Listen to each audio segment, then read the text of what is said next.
We have Sonic and Sonic 2 in the bag. We know Sonic was the mascot for Sega, whereas Mario was the poster child for Nintendo. You've asked for it, it's time to find everything you missed in the Super Mario Bros. Movie.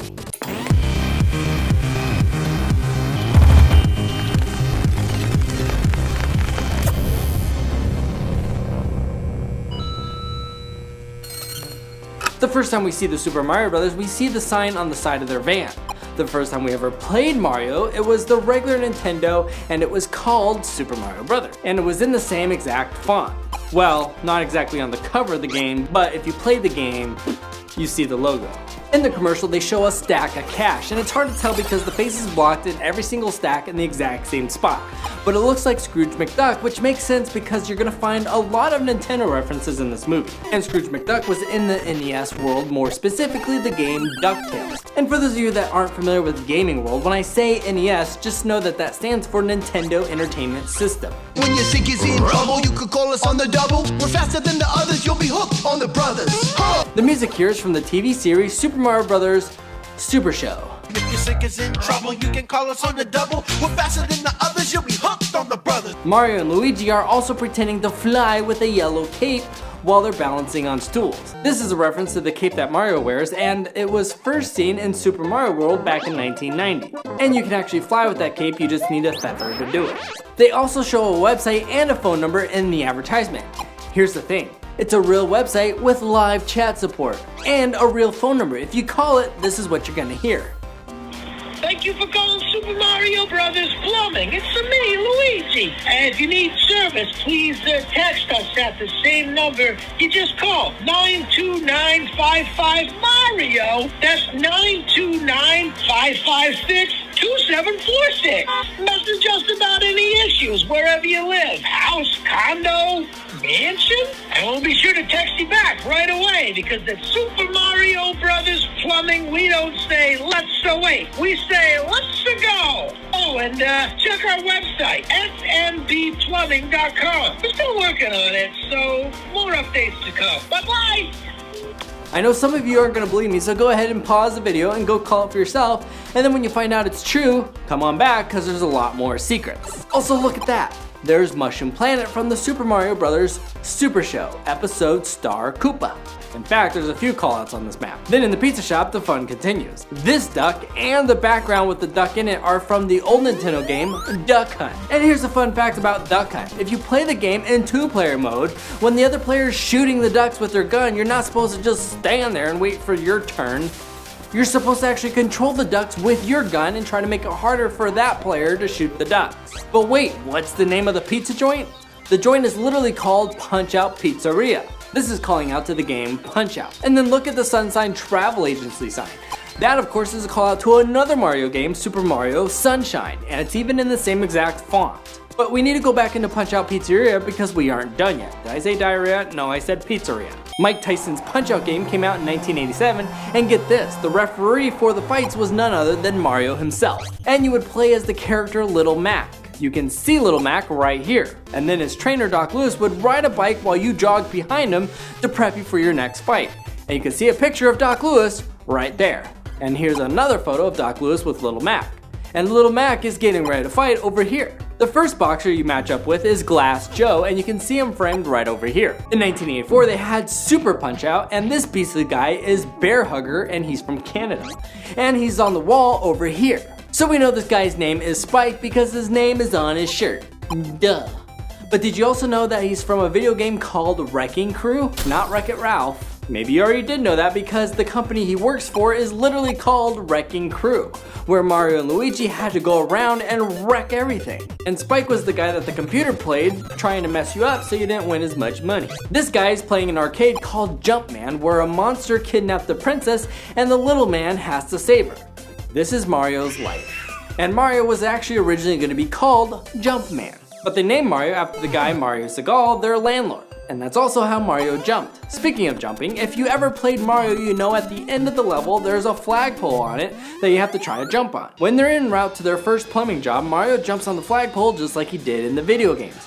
And the building is called Castle Burger, as in the castle at the end of the levels. The building is even shaped like the castle. Also, the camera is showing his side profile running down the street, just like the older 2D Mario games that we are used to. And get this, the journey is just like the first level in Super Mario Bros.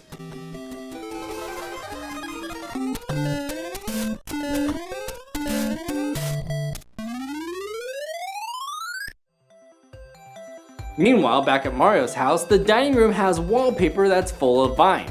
This is what we see in the first Mario. On the shelf in the dining room, we have a few sheep on the top shelf, and that's from the video game Super Mario Odyssey, and it's in the Sand Kingdom.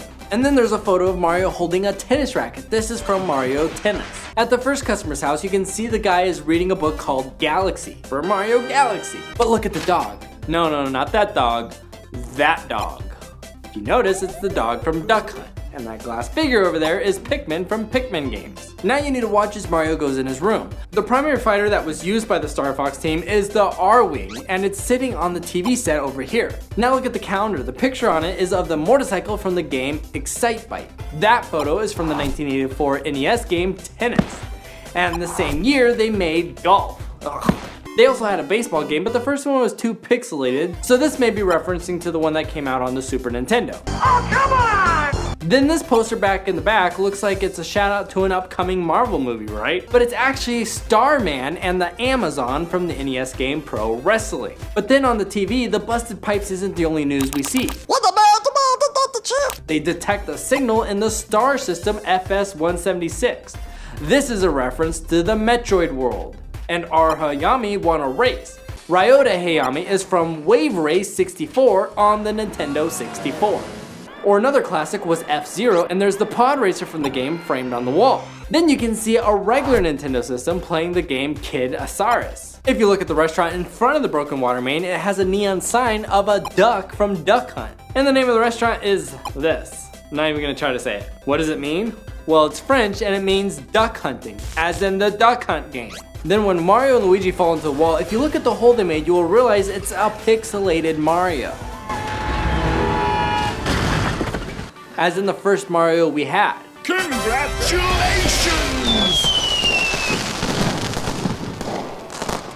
How did you know? Then when they go underground to fix the massive leak, if you blink, you're gonna miss this next one. Mario points a flashlight at a sign for just a few frames that says level 1 to 2. Now back in the day of Super Mario Bros. In World 1 to 2, if you jumped just right, you would break through the wall and find a broken level in the game called the Minus World. But unlike the movie, in the game, this took you to a level that's impossible to beat, and it turns out it wasn't really a secret level, but a glitch in the game. In the magical world, this mushroom person is holding an angry fish, and his name is Cheep Cheep, and he's from most of the water levels in Super Mario. There's also a teaser to Yoshi being in Mario 2 with Yoshi's egg in the antique shop. There's also a rare Yoshi coin behind the glass, which was also found on Yoshi's Island. There's also a flock of Yoshis in the background when they're on the way to Donkey Kong Country. Yoshi is definitely coming to Mario 2. The mushroom in the background is also holding an old Nintendo game, and the shopkeeper told him you have to blow into it to make it work. They work? Yes, well, great. You just have to blow into it. This is a reference to what we had to do in our older generation when we wanted to play a video game and it wasn't working. Then after going through a million pipes, Mario finally gets to Princess Peach's castle, only to have the guard say Princess is in another castle. A princess, though, is in another castle. Oh, yeah, that's right. This is a shout out to the video games because after you beat the level, the Toad would always thank you for saving him, but then say that the princess is in a different castle. Oh, come on! And if you're gonna see Donkey Kong, they have to show you Diddy and Dixie. The first time Donkey Kong dealt with Mario, it was in the arcade game called Donkey Kong, where you had to climb these giant red beams while Donkey Kong would throw wooden barrels at you, and he tried to kill you, just like in the movie. Now look at the piano that Bowser is playing. It's Ludwig von Koopa, and in case you didn't know this, that's not a real piano. But there's a villain in Super Mario Bros. 3 named Ludwig von Koopa, which I predict will be the villain in Mario 2. Bowser also has a Koopa Clown car. It's kind of like his own personal Poke-mobile. And he uses this to fight Mario in Super Mario World. And you can see the Koopa Clown car right here. Well, it actually shows up a few times. In the Rainbow Racetrack scene, we see Mario jumping the track. And this is actually a real thing in Mario Kart 64, and it's a great way to come in first place. Speaking of 64,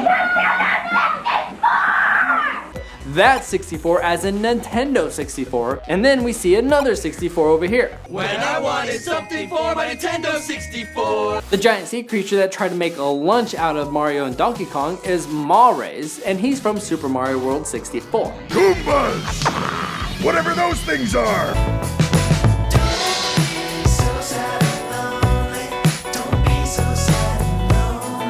Can you remember his name? Say my name. His name is Spiny. Now if you usually watch the credits, you probably already know about post-credit scenes. Well, Mario didn't disappoint. We see this. You! Oh! Hey! Quiet in there! Lights out, little guy! Hey! You can't treat me like this! Do you know who I am? I am Bob! But then you should have kept watching, because then after that there was a post-credit scene.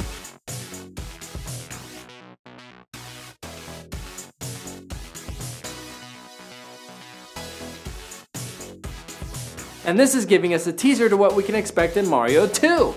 And that's Yoshi! Now if you're wondering how the egg got there, it probably fell out of Bowser's castle when he went into the real world. Because if you look closely at the gifts table, you will see the egg is right on the table. But also watch the guard in the background, he's actually trying to steal the coin that fell off the table. At the wedding we see a guest appearance of King Boo and King Ba-Bomb. Well, that's explosive. Back in the real world, we also see a doctor's office with different colored medicine pills on the sign. This is a callback to Mario's version of Tetris, appropriately called Dr. Mario. In the final battle scene, there's also a busted sign with the Discon Hardware logo, which is what Nintendo's logo originally was going to be before they decided that that was a stupid idea and decided to make Mario their mascot instead. Did you see an Easter egg that I didn't? Let me know, and if it's a juicy enough Easter egg, I'll give you a shout out. Now you want to see a whole bunch of Easter eggs in other movies that were based on video games like Sonic? Then go watch this playlist right here and share this video with a friend to help me out since I helped you out. And until our next adventure, remember most importantly of all, Gents and Gentlets, share a smile, they are contagious.